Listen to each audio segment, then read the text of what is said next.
ഗാസയിൽ ഇസ്രായേൽ നടത്തുന്ന ആക്രമണങ്ങൾക്കെതിരെ ഹമാസിന്റെ സൈനിക വിഭാഗമായ അൽ ഖസാം ബ്രിഗേഡ് ശക്തമായ തിരിച്ചടി നൽകി. നിരവധി ആക്രമണങ്ങളിൽ ഇസ്രായേലി സൈനികർ കൊല്ലപ്പെടുകയും പരിക്കേൽക്കുകയും ചെയ്തതായി റിപ്പോർട്ടുകളുണ്ട്. അൽ ഖസാം വക്താവ് അബു ഉബൈദയുടെ മുന്നറിയിപ്പ് പുറത്തു വന്നതിന് തൊട്ടു പിന്നാലെയാണ് ഈ ആക്രമണങ്ങൾ നടന്നത്. ഗാസ സിറ്റിക്ക് സമീപം സൈത്തൂൺ പ്രദേശത്താണ് ഇസ്രായേലി സൈനികർക്ക് നേരെ ഫലസ്തീൻ പോരാളികളുടെ ആക്രമണമുണ്ടായത്. ഇസ്രായേലി മാധ്യമങ്ങളുടെ റിപ്പോർട്ടുകൾ പ്രകാരം കുറഞ്ഞത് ഒരു സൈനികനെങ്കിലും കൊല്ലപ്പെടുകയും 9 പേർക്ക് പരിക്കേൽക്കുകയും ചെയ്തിട്ടുണ്ട്. 4 സൈനികരെ കാണാതായതും റിപ്പോർട്ടിൽ പറയുന്നു. ഇവരെ ഹമാസ് ബന്ദികളാക്കിയതാണോ എന്ന് ഇസ്രായേലി മാധ്യമങ്ങൾ സംശയം പ്രകടിപ്പിക്കുന്നുണ്ട്. ഈ ആക്രമണം സൈനികരെ ബന്ദികളാക്കുക എന്ന ലക്ഷ്യത്തോടെ ആയിരുന്നുവെന്നും സൂചനകളുണ്ട്. ഇസ്രായേൽ സൈന്യത്തിന് നേരെ നടന്ന ആക്രമണങ്ങൾക്ക് തൊട്ടു മുമ്പാണ് അബു ഉബൈദയുടെ മുന്നറിയിപ്പ് സന്ദേശം പുറത്തു വന്നത്. ഓപ്പറേഷൻ ഗിഗിയോൺ 2 പ്രകാരം ഗാസ നഗരം പിടിച്ചെടുക്കാനുള്ള ഇസ്രായേലിന്റെ പദ്ധതി വലിയ നഷ്ടങ്ങൾക്ക് കാരണമാകുമെന്നാണ് അബു ഉബൈദ താക്കീത് നൽകിയത്.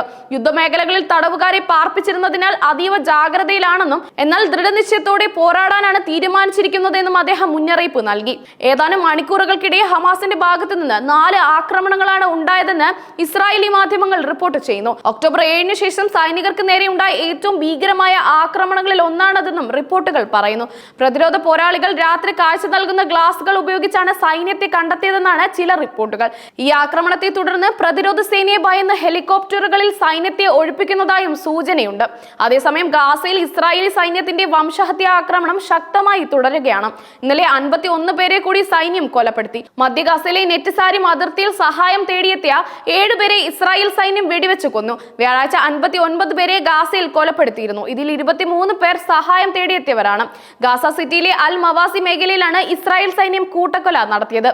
ഗാസയിൽ പട്ടിണി തുടർന്ന് മരിച്ചവരുടെ എണ്ണം 322 ആയി. ഇതിൽ 121 പേർ കുട്ടികളാണ്. ഗാസ സിറ്റിയെ അപകടകരമായ പോരാട്ട മേഖലയായി ഇസ്രായേൽ പ്രഖ്യാപിച്ചിരിക്കുകയാണ്. ഇസ്രായേൽ സേനയുടെ അറബിക് വക്താവ് അവിഷെ ആഡ്രയെയാണ് ഇക്കാര്യം അറിയിച്ചത്. നേരത്തെ തന്ത്രപരമായ വെടിനിർത്തൽ മേഖലയായിരുന്ന ഗാസ സിറ്റി എന്നാൽ ഇസ്രായേൽ മന്ത്രിസഭാ യോഗത്തിന്റെ തീരുമാനപ്രകാരം ഗാസ സിറ്റി പിടിച്ചെടുക്കാൻ സൈന്യം ആക്രമണം ശക്തമാക്കുകയാണ്.